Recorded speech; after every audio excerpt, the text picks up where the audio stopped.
இல்லைன்னா சண்டை போட்டுக்கிட்டு இருக்கோம்.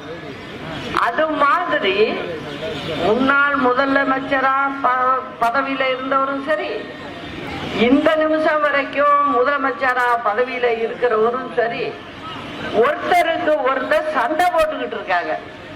நீங்க சண்டை போடுறதெல்லாம் வீட்டுல வச்சீங்க.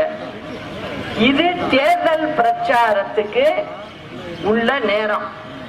இதுல ஒரு நல்ல முதலமைச்சரா பொறுப்பு வகிக்கிறவங்கன்னா என்ன பேசணும்?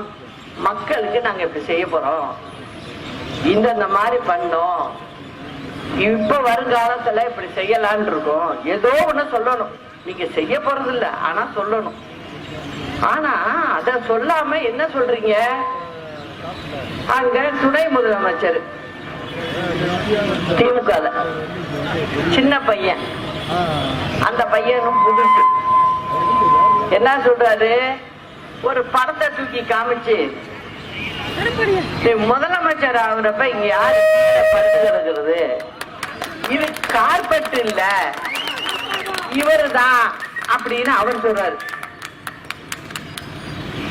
அதுக்கு பதில் முதலமைச்சரா இருந்தவர் என்ன சொல்றாரு?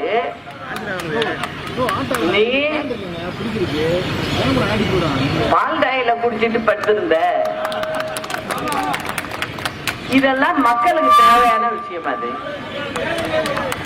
இது யாராவது ஒரு பொறுப்புள்ளவங்க இந்த வயசுல இத பேசலாமா? அப்ப உங்ககிட்ட எப்படி ஆட்சி பண்றதுங்கிறது தெரியல, ரெண்டு பேருக்குமே தெரியல. இல்லைன்னா இந்த பேச்செல்லாம் வராது. இரவு 10 மணிக்குள்ள பேசி முடிக்கணும், செய்க கூட காட்ட முடியாது. தேர்தல் ஆணையம் அப்படி ஒரு ரூலை வச்சிருக்கு. அப்படி இருக்கிறப்ப மக்களை பார்த்து பேசும்போது என்ன பேசணுமோ அதை பேசுங்க. அதை விட்டுட்டு இவர் சொல்றாரு, உடனே ஏற்கனவே முதலமைச்சரா இருந்தவர் என்ன சொல்றாரு? நீங்க இப்ப உள்ள முதலமைச்சரை நீங்க கொரோனாலேயே போயிருக்கணும். அப்போ இதுவரைக்கும் நீங்க பாத்தீங்கன்னா எத்தனையோ தலைவர்கள் முதலமைச்சரா இருந்தவங்க இவ்வளவு கேவலமா பேச மாட்டாங்க, யாரும் இந்த மாதிரி எல்லாம் பேச மாட்டாங்க. அப்ப இதுல இருந்து என்ன தெரியுது? ஒரு நல்ல தரம் வாய்ந்தவர்களா இவங்க இல்ல அப்படிங்கிறது தான் தெரியுது. இவங்க எப்படி மக்களை வழி நடத்துவாங்க? வழி நடத்த முடியாது. அதாவது அந்த சின்ன பையன் சொன்னதுலயும் என்ன இருக்கு?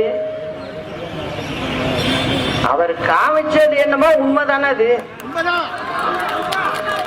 இது டிவில எல்லாம் வந்த விஷயம் தானே. டிவியில வந்த விஷயத்தை தான் அந்த பையன் காட்டுறாரு. அதுக்கு என்ன பண்ணி இருக்கணும் நீங்க? இன்னைக்கு அந்த பையனை நீ இருக்க கூடாது, உயிரோட சொல்லக்கூடாது. நீங்க உங்களை திருத்திக்கிட்டு இருந்திருக்கணும். அதாவது பதவி கொடுத்தவங்களுக்கு நன்றியா இருந்திருக்கணும். வீட்டுல ஒரு நாய்க்குட்டி வளர்த்தீங்கன்னா கூட, ஒரு சின்ன பிஸ்கட் கொடுத்தீங்கன்னா கூட அது நன்றியோட இருக்கும். அது கூட இல்லாம நீங்க செஞ்சத அந்த பையன் காமிக்கிறார். அதுல காமிக்கிறதுல என்ன தப்பு இல்லையே, நடந்தத அந்த பையன் காட்டுறாரு. ஆனா இதெல்லாம் எங்க செய்யணும்? நீங்க தனிப்பட்ட முறையில கூப்பிட்டு ஒரு இடத்துல உட்காந்துக்கிட்டு நீங்க பேசிக்கிட்டீங்கன்னா வேற. இப்ப நடக்கிறது தேர்தல் பிரச்சாரம். அதுல என்ன செய்யணும்? நாங்க வந்தா இதை செய்வோம், இப்படி செய்வோம் அப்படின்னு சொல்லணும்.